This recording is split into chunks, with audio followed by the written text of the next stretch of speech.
Ito na nagaptan na kabhin na lichtato ki ha. Ogla Lakota College ataha le ake lichtato ki ha. Apeti yamni chans na mazashkashka zapta eta mazashkashka shakpe ha ashna.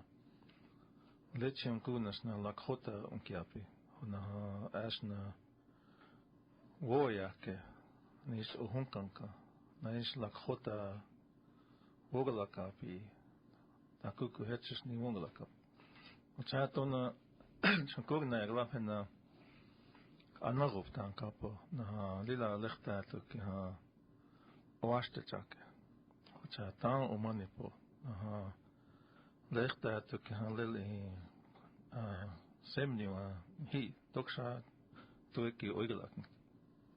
Na lechtato ki na kun ashna tchoska pahale chasna u ash lechtato ki ha Oaya hetja wakip happy.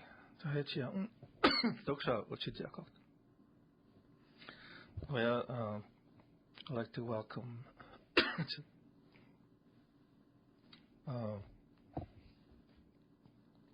everybody to the Lakota College storytelling over. And can you go ahead and introduce yourself? We have a special guest here in Studio B this evening, and I want him to introduce himself.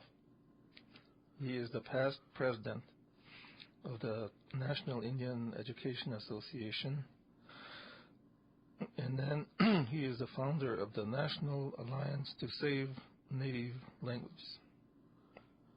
Thank you, Brian. I want to express appreciation for inviting me on here.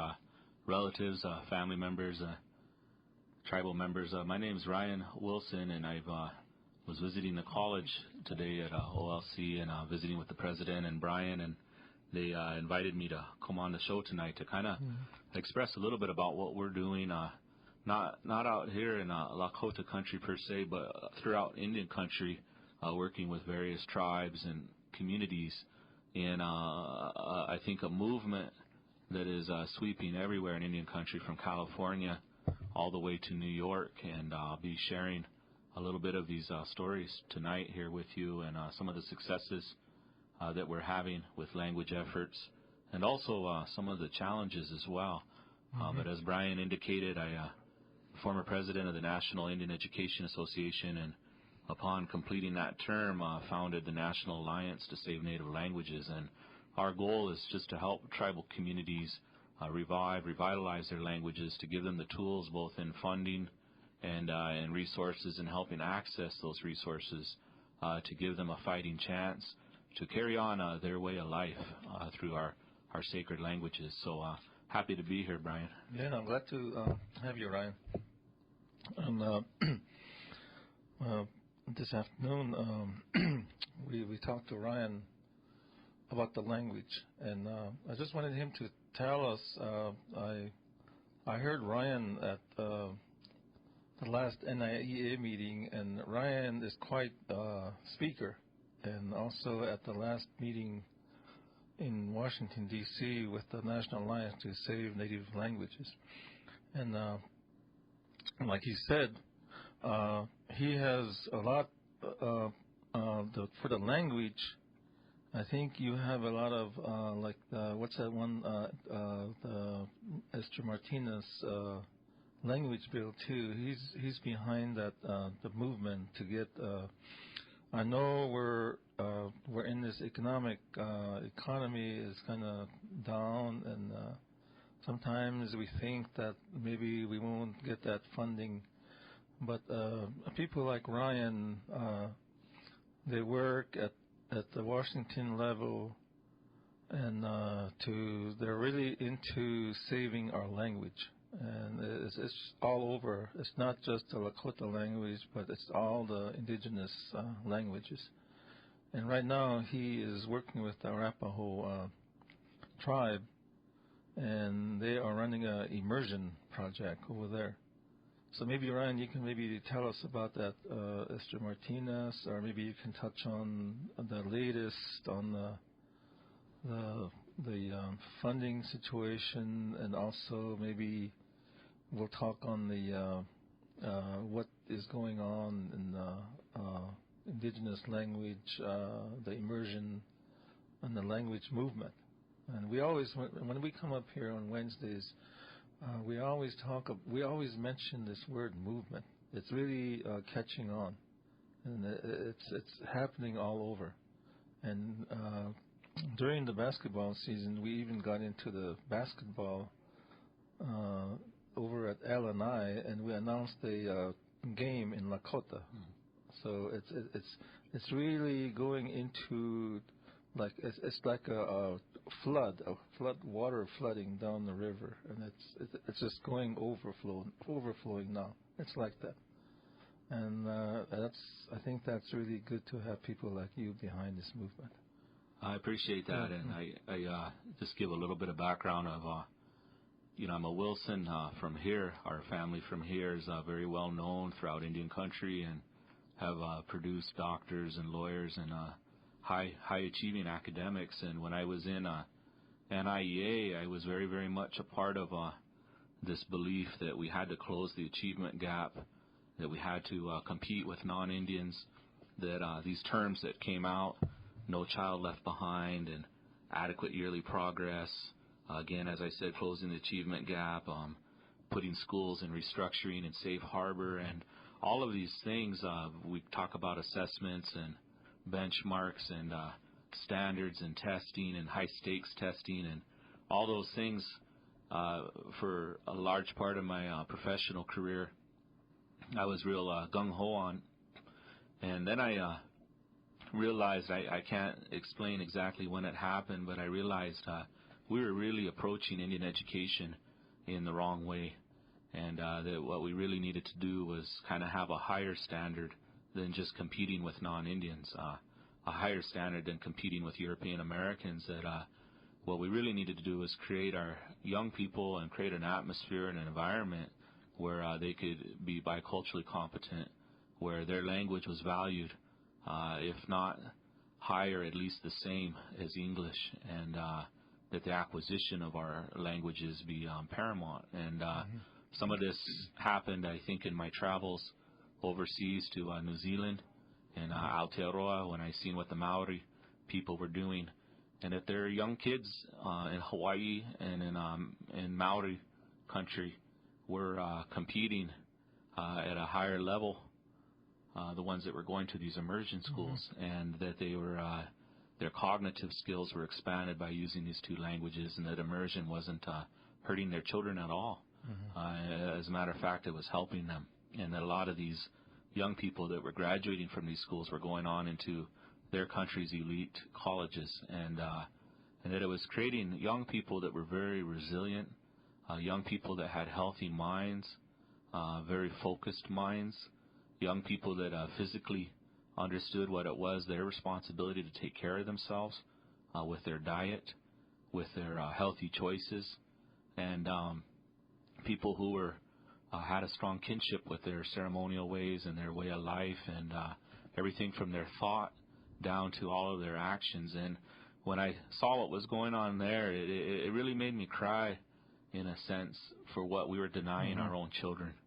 That here in Indian country, we've been denying our own children their sacred birthright. And for too long, everyone had said language is the responsibility of parents. It's the responsibility of what happens in the home, but that wasn't something to be the burden put on the school system. And hence, we have been teaching language in school 1 hour a day, sometimes even less than that, for up to, in some communities, up to 4 decades now. And through that experience, we realized that nobody has ever created fluent speakers by exposing Native children to that small, minute amount of time, even on a daily basis, that all we were achieving was young people who could introduce themselves, maybe know their colors, maybe know their animals or numbers, or rudimentary type things, almost symbolic, almost as if it's a tourist curriculum, rather than something that's really meaningful or deepening the impact on our language acquisition. So through that, the small amount of tribes that were involved in the immersion movement had approached me when I was president of NIA and asked that we really push this legislation to fund, to create funding streams at the federal level for immersion schools. Most of these schools are private schools. They're not a part of the BIA system or the public school system. Mm-hmm. And so it made sense to me, and I agreed to do that. And we launched a very serious campaign, a very steady campaign. We did a full court press across Indian country to get support. Our Oglala Sioux tribe supported this effort as well through resolution of the elected leadership there. And something that had happened through that process, tribes across America began to look in the mirror and really assess what is important to us. We need roads, we need health clinics, we need new schools, we need these things, but what's really truly important to us? And they had to really look in the mirror and say, what are we doing to protect our way of life, to protect our intellectual sovereignty, to protect our ceremonial continuity? And it was an awakening in a lot of communities where they realized, to boot, they'd been really, I think, apathetic or AWOL on this issue. And that elected leadership does have a role. And tribes across America started creating language departments, started creating these language efforts, didn't wait for federal money, but there was a growing sense, a broad-based sense everywhere that this United States of America made an incredible investment to destroy these languages. And we all know these stories with the boarding schools, with this forced assimilation, with outlawing and banning our languages and our ceremonies. They made an incredible investment to destroy this way of life. And that it only makes sense that they make a commensurate investment to invest in native languages and native language recovery.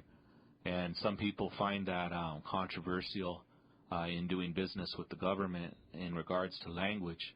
But what we've said all along is, look where it's worked in Hawaii and New Zealand, that the governments had heavily funded these languages and that these languages were thriving once again. And if we look at the true state of our languages, it's as if they're drowning. And when a person is drowning, they really don't care who's throwing them a lifeline. It matters not who's throwing them that lifeline, it's that they've been given a lifeline. Mm-hmm. And for many tribes that are very poor, this was a matter of life or death for their languages as well. So we got this legislation through. I'm very proud of it. Helped write it and, of course, campaigned to get it through. But it was the only national Indian legislation that made it through the entire 109th Congress. And we called it the miracle of the 109th Congress. And we're so very proud, relatives, to say today that in the omnibus bill, an additional $1.5 million was added over the enacted 08 levels of funding, which was $2 million. So it's an additional $3.5 million on top of what the Administration for Native Americans was already investing in native languages. So we're approaching almost $10 million. We're not there yet, but we're approaching it annually. That's dispersed through competitive grants to tribes across Indian country to really carry these on. And now immersion schools have their own line item, their own programs within those that funding stream to be invested in them. And we're not stopping there. We're working on the reauthorization of the Elementary and Secondary Education Act to ensure that native languages and native language schools will be a part of that, will be a part of the Indian Education Act when that's reauthorized. We all know it now as the No Child Left Behind, but it's really the Elementary and Secondary Education Act. So we're working very diligently to ensure that that's a piece of it as well. And I think we're in such a crucial moment. We're essentially in the last minute of the final minute of the last hour, I should say, in doing this. And we need to move with bold and dynamic purpose. We need to move with conviction. And we need to do this in a way where we're not arguing over it.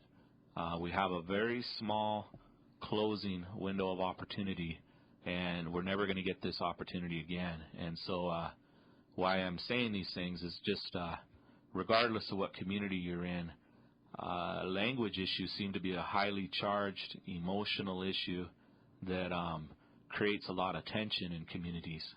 It creates a lot of bitterness even sometimes as well. Mm-hmm. And sometimes we can be our own worst enemy. And we so very much love to blame non-Indians for everything. But we're here today in 2009. It's really up to us what we're going to carry on into the future. It's not up to anybody else. It's up to us. And so what we've tried to do at NIEA and at the National Alliance to Save Native Languages is to ensure that there's going to be opportunities and funding streams, and that we do everything we can through technical assistance, through supporting and helping and even cheerleading sometimes tribal communities on to make the right decisions, to make the crucial decisions in this crucial moment of truth so that we can carry on this beautiful way of life. You know, Ryan, right now we have out there, right here on the Malala Nation, the Sicangu Nation, the Wakbash, the Nation of Cheyenne River, the Hunkpapa, the Standing Rock Nation. We have a lot of dedicated, committed teachers out there, and we do have a lot of these schools. I'll mention Red Cloud School.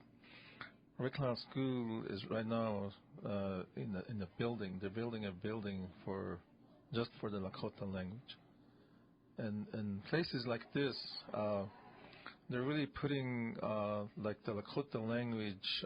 Lakota language used to be maybe like a elective, or maybe it's just a course that you can take, and it's not part of the main curriculum, like the math and the English and history, and we do have history, but we don't have the Lakota culture in the history, and so now with this movement, even the South Dakota, I think they had a while back, they're putting the Lakota history, the culture, into all the schools, not only in the Lakota schools, but all over, whether it's Sioux Falls or Mitchell, Rapid City, all over.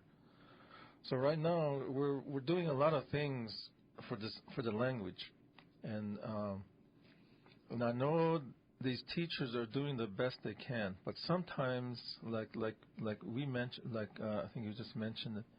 Sometimes in one day, maybe the Lakota language will be taught for maybe 45 minutes, and sometimes maybe just 45 minutes in a week. Now, if it's 45 minutes in 1 week, that's only like not even over 4 hours a month. And then the whole school year, it could be just like maybe, so many hours. So some schools, and I've been to some schools where the language is taught every day for like 40 minutes, and that's still not enough. That's not really enough, because today, I think you mentioned this last year when we went to Washington. This movement is not something that should start moving today or tomorrow or next week or next month. It's got to start now. Mm-hmm. That word now is now.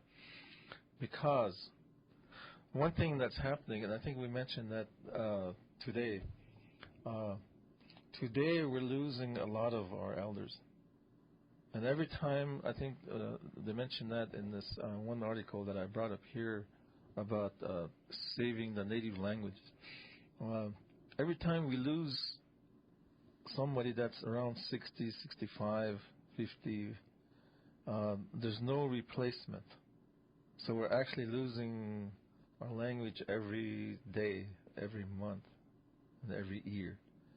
And that is why that word endangered. So right now we're endangered. And that endangered is probably there 20 years ago. So right now, I don't know what the word is today. In other words, we need to do something today.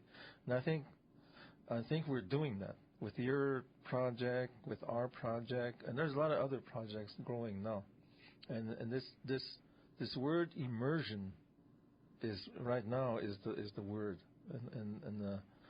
And with immersion, you're actually teaching every day, the whole school time, whether it's from 9 to 3 or 9 to 2:30, whatever, however time. Like our project, the Head Start project, the bus comes in about 9, 8:30, 8:39, when they eat breakfast, and right there they start, and until they leave at 2:30.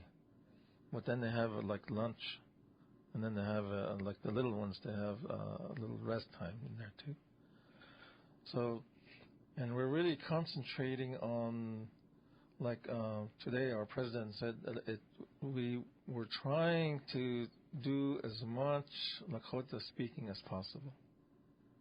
But see, that's one thing that. Well, you've been to Hawaii, and you've been to the New Zealand and Australia, probably. I was in Hawaii, and the Hawaiians, their project is, they have a lot of support from the parents. Like when I was there was a parent in there, right in the classroom, and she was helping they have 2 teachers that are Hawaiian speakers. And they're really committed, and they have a lot of support. And I think that's what makes it really strong. Plus, see, sometimes we're like, for us, sometimes we have to depend on like federal grants or money from like ANA places like this. But the Hawaiian project, they're like, the building they were in is theirs, and then they're not really tied with anybody. The monies they get, the students and the parents, they pay whatever they can to support that school too. So there's a lot of support. So there is a little different. That's in the support system and the funding system. It's different from ours. So maybe for us it's a little bit harder for the funding process, for the support process too. But we still have a lot of like the college, the Lakota College, especially the elder council. We have an elder council. They're the ones that started this language movement, and they want to do it like the word now. They said we need to do it now, and this was back in 2006, the fall of 2006, and that's when this language institute started. So now we're into our second year of immersion project, and then the board of the directors, they're behind it too. And then the administration, the president, they're all behind. So we have the support, and we have the building, and we have the Head Start. The Head Start is the college. So we have everything, and then we have the students, and I think that's where we're strong. But right now we need we really like to have community support. There is community support, but sometimes it's really hard to get out into the community and bring people in, because today we have like a lot of our parents work, so they're not at home from 7 to 5, and sometimes we cannot get them into the classrooms like the Hawaiians do. I don't know how they do it, but they have it. And then also, when I went to Darrell Kip, the Blackfeet project, they do have that support too. The parents actually come in. Sometimes they cook lunch for the immersion students. The things like this really help immersion programs.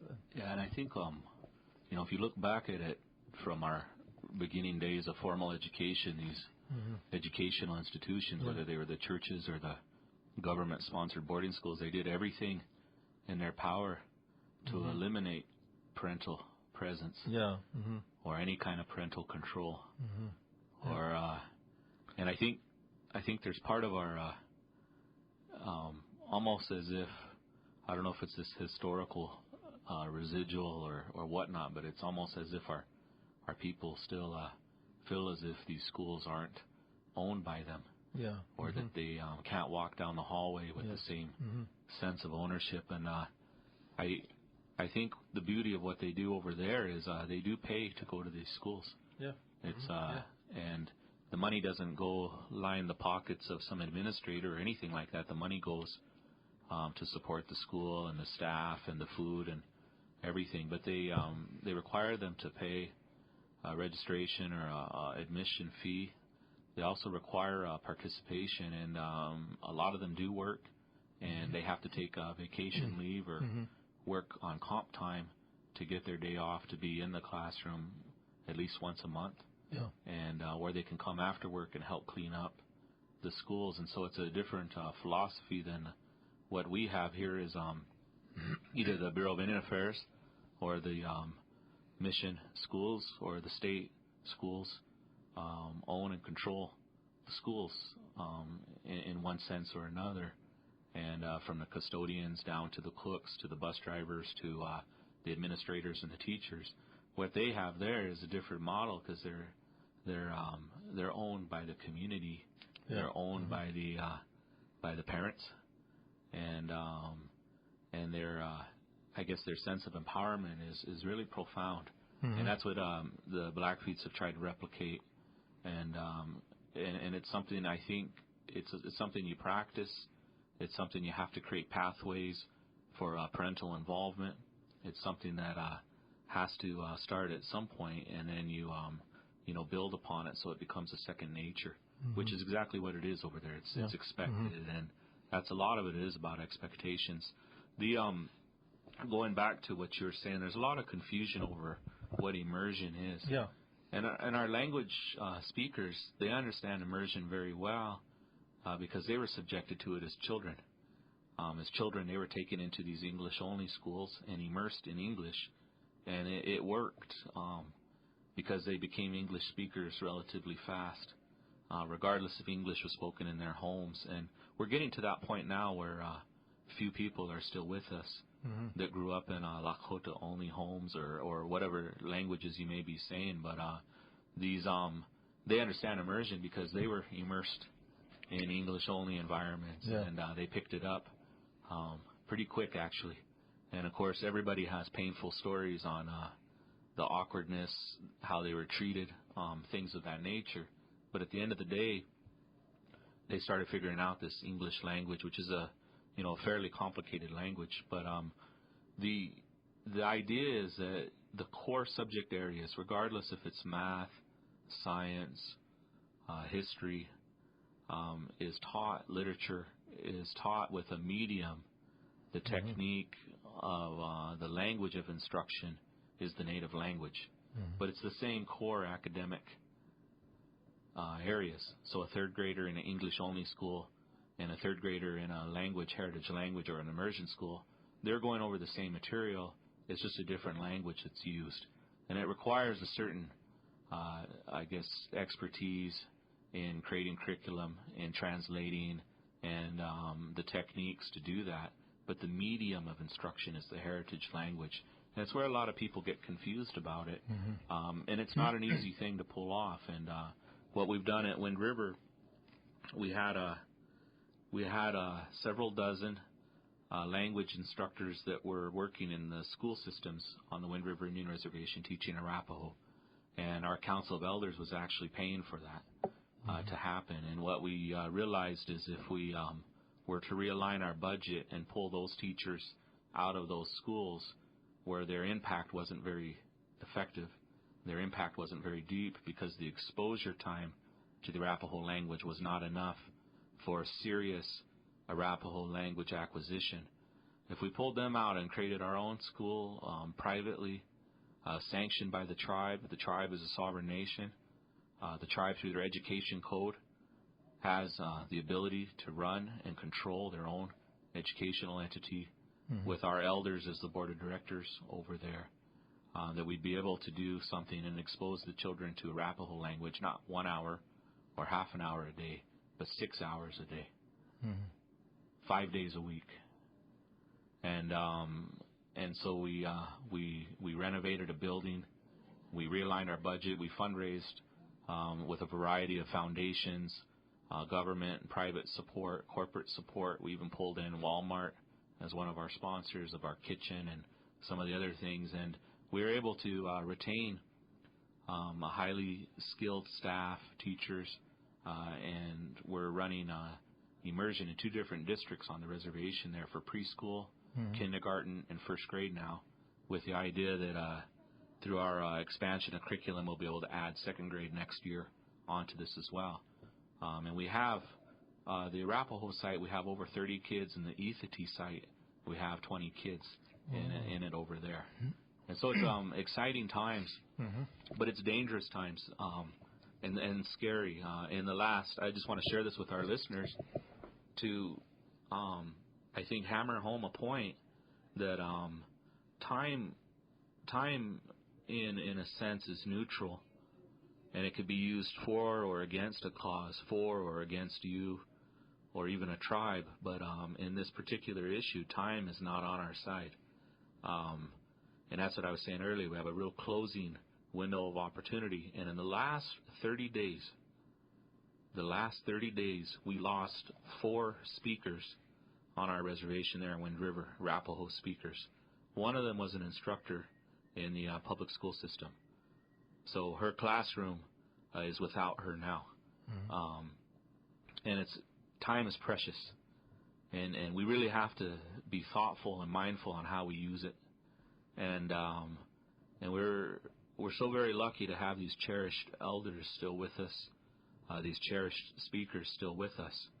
But when I started working there, almost 2 years ago, they had over 200 speakers. That number has steadily dwindled every month.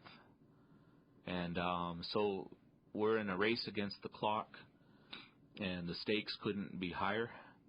And as we look at it, it's not just the necessity to pass the language on, it's what comes with the language. And as I was saying earlier to you and President Shortbull, is each tribe makes a value statement on what's important to them. To the Northern Arapahoes, they said nothing's more important than our ceremonial continuity. Nothing's more important than our way of life. And that we can't have that way of life, we can't have our prayers, we can't take care of our sacred articles in the English language. And that they have a belief that those sacred articles don't even understand English. No matter how sincere a person might be. And so they're at this sense of urgency, this crucial moment in the history of the tribe, since the tribe was created by our Creator, where it's come down to their generation to figure this out or lose everything. And that's scary language when you say that, and it gets people very upset and emotional. But that's what their elders have said, is we will lose everything if we lose our language. And so we got serious about it and opened this school. And it's not all going 100% smooth. It's having growing pains, and we're figuring out as we're going along. But at least we jumped in there and started this process. And every time we lose one of these elders, we lose a lot. And how are they replaced? So we lose these speakers, but yet we have no one coming up replacing them as well. And it's simple math. And I don't mean to sound disrespectful or hurtful. I don't want to hurt anyone's feelings, but it's simple math. We're not replacing what we're losing. And we're losing really fast now. And we really have to wake up. And what I've tried to do, Mike Carlo and the language summit that took place over here on Veterans Weekend, I really tried to hammer home the point that we have been the leaders. We've been the leaders in all the political movements in Indian country, in the National Congress of American Indians, the National Indian Education Association, the American Indian Higher Education Consortium. We've been the leaders in the American Indian College Fund. We've been the leaders in the National Indian Gaming Association. We've been the elite thinkers, the elite thinkers in Indian country. And yet all these tribes all over have figured this out, and they're outpacing us in making the correct and right and proper decisions on how they're going to really save these languages. And I think sometimes, some way, we get caught up in that we feel we have nothing to learn from other tribes. And part of it's, that we've always been the leaders in everything. And part of it is ego. And but we need to get over that and realize we have a lot to learn in setting these schools up. We have a lot to learn in, the documenting and repository building and curriculum building. We have a lot to learn, and it's time to share and not be scared to reach out to other communities to gain information that will help us, because we really don't have time to experiment. If we experiment or fiddle around and do things that aren't going to get us to our goal, then we've lost this chance that we've been given, and we'll never get this chance back. Yes. Again, you're listening to KILI Radio, 90.1, 88.7 in Rapid City, and KILIradio.org on the internet. And I'm here with Ryan Wilson. He is founder of the National Alliance to Save Native Languages, and also the past president of the National Indian Education Association. And first time I met Ryan was in Washington last year, I think, during the first annual the National Native Language Revitalization Summit. And at that time, he mentioned that word now, and since then I know that every time, or a lot of times, many times, when we talk about the language, that word always comes up, is the word now. And that, I was looking at this magazine, but then we sometimes, a lot of times, you mention assessments, okay, and then sometimes we have the one that was mentioned in here is the census, 2000 census, okay. Now we don't have right now we don't have nothing in writing that says, okay, this is how many people we have that can speak the language, because I don't know when the last time a survey was done on this reservation, but you mentioned the word share. We have there's monthly meetings going on, and Mike is part of that. Mike mentioned his name, Mike Carlo, and then the Rosebud Preservation Project, and we have one in Lower Brule too, and we have one in Cheyenne River, and then of course the Language Institute here at the Lakota College. But we try to use that share so that we can learn from each other, and then that has to go beyond South Dakota. It has to go all over. We learn from each other, and then I want to get back to South Dakota. I was looking at these numbers that they have on this magazine. When we had a meeting in Low Brule maybe about 3 months ago. On the Low Brule reservation, they have 6 speakers, and they just lost 1. So they're down to 5 speakers. So that's how it is all over now. And just before I left the office, I looked at the Cheyenne River Reservation, the census survey, and percentage-wise, they had 18%. But I think that's sometimes those are high according to my estimate. And the reason I mentioned Cheyenne River is because I worked up there and I'm from there, so I know that that it's not right. And I was looking at that, and I think without a survey, I can really make a good guess on that, and that if they use that 18%, that's 4,500 speakers, and that's a way too high. And I think it could be even around 1,000. So you see, it's like the word replacement. We're not really replacing the speakers, and that's where this immersion project comes in. And like you said, immersion. Sometimes I get calls and said, "What is immersion? How do I start an immersion project? Or when? Where do we get this permission to start an immersion project?" But if like you and I, we've been through this immersion process. Immersion, to start an immersion, you need to just start it by yourself. Just start it, and all you need is Daryl Kipp, he always says, all you need is a classroom and some students and a teacher that speaks Blackfeet or Lakota or Arapaho, and you can start the immersion right there. But you need the support, and that's pretty big. That support system, or the buildings, the infrastructure. I think that's pretty big. And then a lot of times,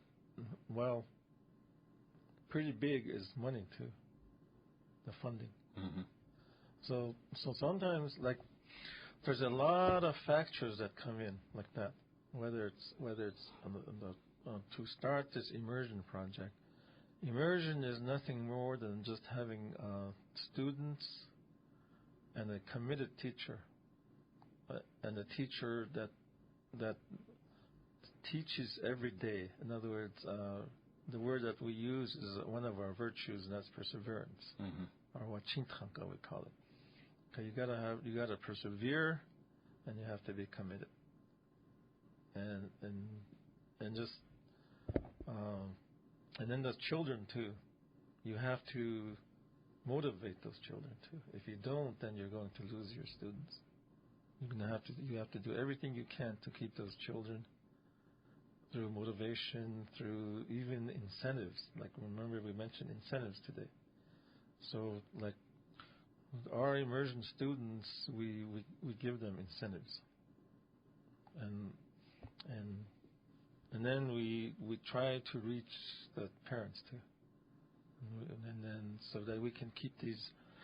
Right now we have 3 classes, and we have the one class that's in the second year. We have 11 students, and then one that's the 4 and 5-year-olds. We have 19 students, and then the 3-year-olds we have 19 students. So, but then, so we're going to do everything we can to keep those classes together. And so next year we'll have a first grade, a second grade, a 4 and 5, and a 3-year-olds. And then I think our goal is to, at one time we said K-12, but that's, I think we said we'll go for 5 years. By that time we'll have maybe K-8 or K-5. And then we'll be going into the curriculum. Then this is right here now we're going into the standards. See, the South Dakota state standards.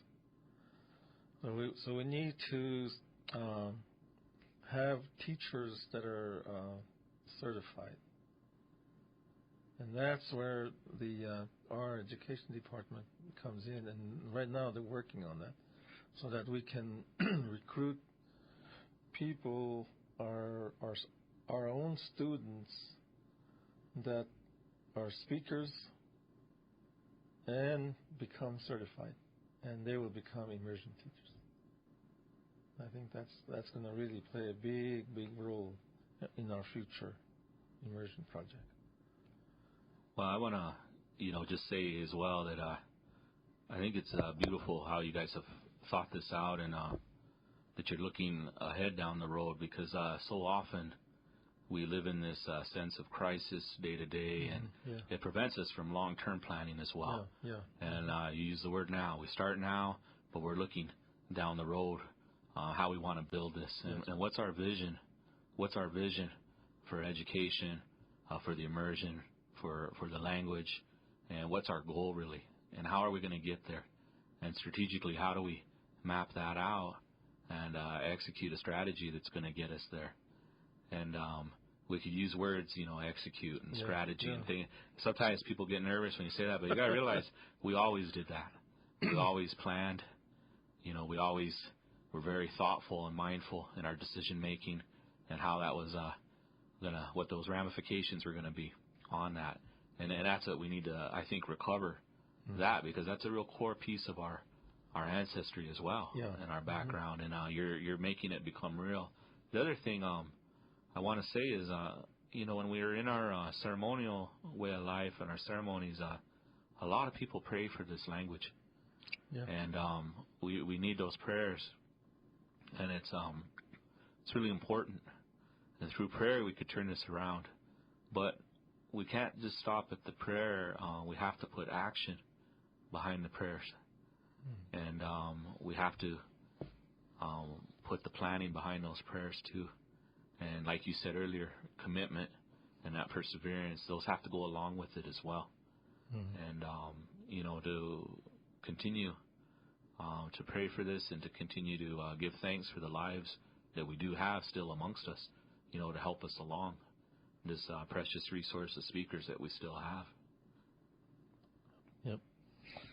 And right now, we always we have a Saturday morning Lakota show too, and with my cousin and Robert, if you're listening, Saturday morning 8 to 9. We always say that my cousin always thinks positive. He always says there's a lot of Lakota speakers out there, and I really believe that too.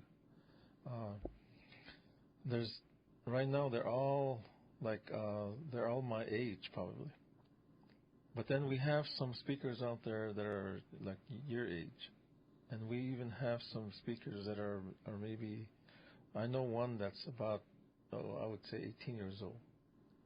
So that 18-year-old speaker will be around for a long time. And then we have on this reservation we have an organization called Trechawa Chipio Kolakichi. It's an organization for they have powwows, and they go from school to school every month. And if you go to those little those school powwows, you're going to see the whole powwow is run by the school, the school children. All the singers are little boys singing, and all the dancers are all like K through 8 or K through 12. And so you see the culture there. You see our culture. It's really like gaining this movement. But then the language. See, we always say language is culture. Culture is language. But right now we're not really gaining in that area, the half, whatever, if you want to call it half. So that's where we really need to work on right there. We have our the dancers, the singers. But right now, we need to work on the speaking part of it, so that when they sing, they'll know what they're singing about. When they pray, they will know what they're saying in their own languages. And I think to me, that's really important. Well, and and you can get into a really interesting conversation on that too, because it's I was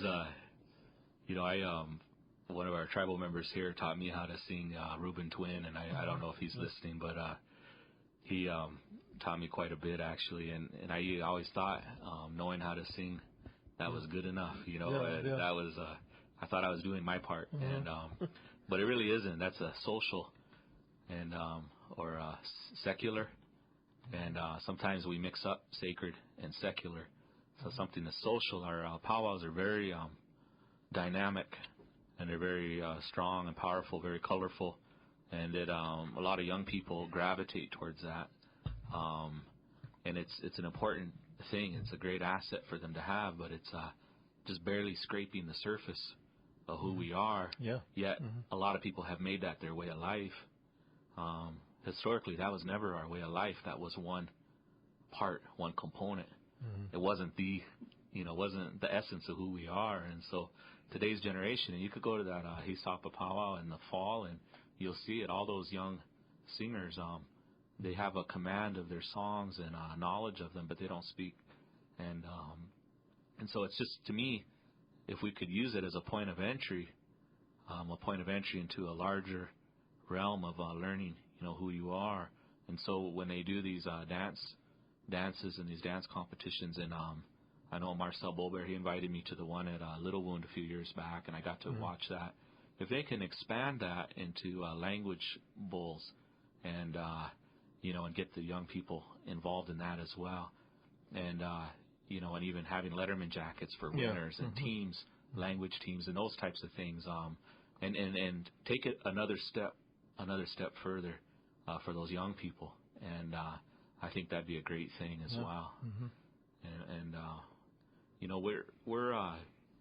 we're at that, I think, that time where we've allowed people to be cultural people without we've segregated culture from language. Culture is a product of language. Language is everything. The culture, cultural things come from that, but we've segregated the two. Not a good thing, I don't think.